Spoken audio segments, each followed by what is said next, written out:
Japan की गलियों से निकली एक ऐसी शहरी कहानी के बारे में आज जानेंगे जो आज भी लोगों के दिलों में खौफ पैदा कर देती है। जी हाँ, ये कहानी है कुचिसाके ओना की। जरा सोचिए, देर रात का वक्त है और कोई सुनसान सड़क पर अपने घर की तरफ जा रहा है। तब क्या हो जब एक मामूली सा सवाल किसी की जिंदगी और मौत का खेल बन जाए। टोक्यो की वो सुनसान गलियां, जहां एक अनजान से इंसान से मुलाकात किसी के जीवन की आखिरी मुलाकात बन सकती है। तो हमारी कहानी शुरू होती है आना नाम की एक लड़की से। एक रात उसका सामना एक ऐसे सवाल से होता है जिसका कोई भी जवाब उसे बचा नहीं सकता था। तो होता यूं है कि नाइट शिफ्ट के बाद आना मेट्रो से उतरकर अपने घर की तरफ तेजी से बढ़ रही है। गलियों में एकदम सन्नाटा है, लेकिन उसे ये महसूस हो रहा है कि वो अकेली नहीं है। एक लंबी सी परछाई लगातार उसका पीछा कर रही है। और तभी अचानक एक औरत उसके ठीक सामने आकर खड़ी हो जाती है। उसने एक लंबा सा कोट पहना हुआ है और उसका चेहरा एक सर्जिकल मास्क के पीछे छिपा है। हवा से उसके बाल उड़ रहे थे, जो उसे और भी ज्यादा रहस्यमयी बना रहे थे।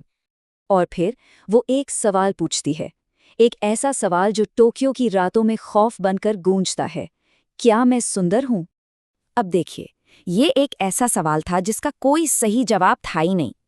अगर आना हाँ कहती तो वो औरत अपना मास्क उतार के कहती, अच्छा तो अब तुम भी मेरी तरह सुंदर बनोगी, और अपनी कैंची से उसका चेहरा काट देती। और अगर आना नहीं कहती तो वो गुस्से में उसे वहीं के वहीं मार डालती। मतलब बचना नामुमकिन था। अगली सुबह आना की लाश मिलती है। उसका चेहरा बेरहमी से काटा गया था। ये खबर शहर में आग की तरह फैल गई और लोगों के मन में एक गहरा खौफ बैठ गया। तो सवाल ये है कि आखिर ये कटी मुंह वाली औरत है कौन? इस भयानक आत्मा के पीछे की कहानी क्या है? चलिए इस रहस्य की जड़ों तक चलते हैं। तो कहानी ये है कि कुचिसाके ओना एक समय में बेहद खूबसूरत हुआ करती थी। उसके सैनिक पति को उसकी सुंदरता से जलन होती थी। जब वो जंग पर गया तो उस औरत ने उसे धोखा दिया। पति जब लौटा और उसे सब पता चला तो वो गुस्से से आग बबूला हो गया। उसने कैंची से उसका मुंह कान तक काट दिया और उसकी जान ले ली। कहते हैं तभी से वो एक अतृप्त, बदला लेने वाली आत्मा बनकर भटक रही है। जैसे जैसे शहर में हत्याएं बढ़ती जाती हैं, होशुमा नाम का एक पुजारी इस आतंक को हमेशा के लिए खत्म करने का फैसला करता है। शहर में लगातार होती मौतों को देखकर होशुमा को ये तो समझ आ गया था कि ये किसी इंसान का काम नहीं है, और बस वो इस बुरी आत्मा का सामना करने के लिए तैयार हो जाता है।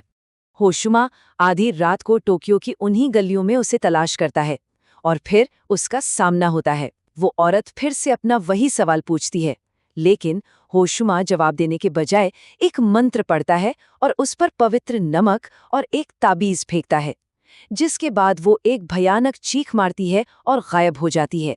इसके बाद कुछ दिनों तक शहर में एकदम शांति छाई रहती है। मौतों का सिलसिला जो था वो रुक जाता है और होशुमा को लगता है कि चलो उसने उसे मुक्ति दिला दी।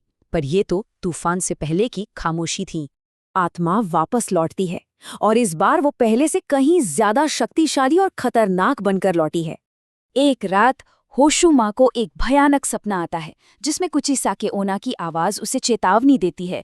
वो कहती है, मैं लौट आई हूं, और वादा करती है कि अब मौत का ऐसा नाच होगा जिसे सब देखेंगे।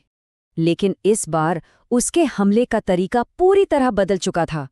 अब लोग सड़कों पर नहीं बल्कि अपने घरों के अंदर बंद कमरों में मृत मिल रहे थे। वो अब किसी भी चमकती सतह से हमला कर सकती थी। मोबाइल स्क्रीन, कंप्यूटर मॉनिटर या फिर बाथरूम का शीशा।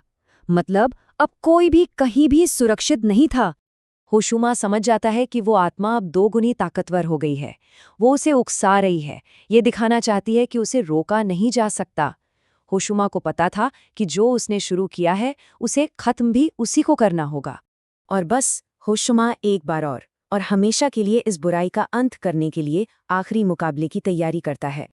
होशुमा उसी गली में लौटता है जहां वे पहली बार मिले थे और उसे पुकारता है। वो उसके सामने प्रकट होती है और एक आखिरी बार पूछती है, क्या मैं सुंदर हूं? लेकिन इस बार होशुमा के पास एक बिल्कुल अलग जवाब था। वो कहता है कि उसकी मौत उसकी सुंदरता की वजह से नहीं बल्कि उसके पति के पागलपन की वजह से हुई। वो उसे याद दिलाता है कि जिसने सच में उससे प्यार किया उसने उसके चेहरे को नहीं बल्कि उसके मन को चाहा था। होशुमा के शब्द उसे सीधा दिल पर लगते हैं और वो गुस्से में उस पर हमला करने के लिए आगे बढ़ती है। लेकिन ठीक उसी पल होशुमा अपना आखिरी हथियार निकालता है, एक पवित्र आईना। जैसे ही कुचिसाके ओना आईने में अपना वो कटा हुआ, खून से सना चेहरा देखती है, वो एक दर्दनाक चीख मारती है और धुएं में बदलकर हमेशा हमेशा के लिए गायब हो जाती है। शहर में शांति तो लौट आई, लेकिन एक सवाल आज भी टोक्यो के गलियों में गूंजता है। क्या वो सच में हमेशा के लिए चली गई, या फिर वो बस अगले मौके का इंतजार कर रही है?